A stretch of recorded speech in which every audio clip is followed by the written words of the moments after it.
As I mentioned in the previous video, we are ending this section in the town of Coonamble.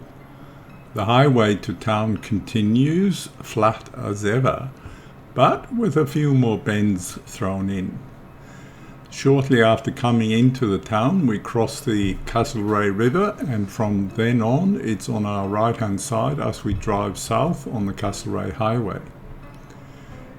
The population of Coonamble is around 3,000. The town is a regional service centre for the agricultural industry, which is mostly wheat growing, sheep and wool production.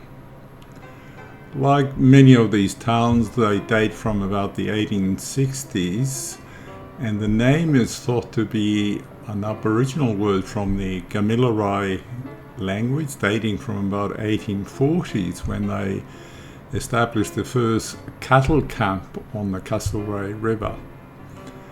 That's why the name is believed to mean, to put it politely, too much cow dung. I could use another word here, but for propriety's sake I won't.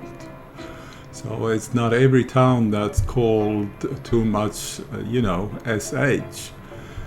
But we had visited Coonamble probably about a year before, and I took some photos around the town at the time. So I put some of them at the end of this video. There are some interesting old buildings dating from the 1930s, plus they also have painted birds on the silo as you come into town from the south.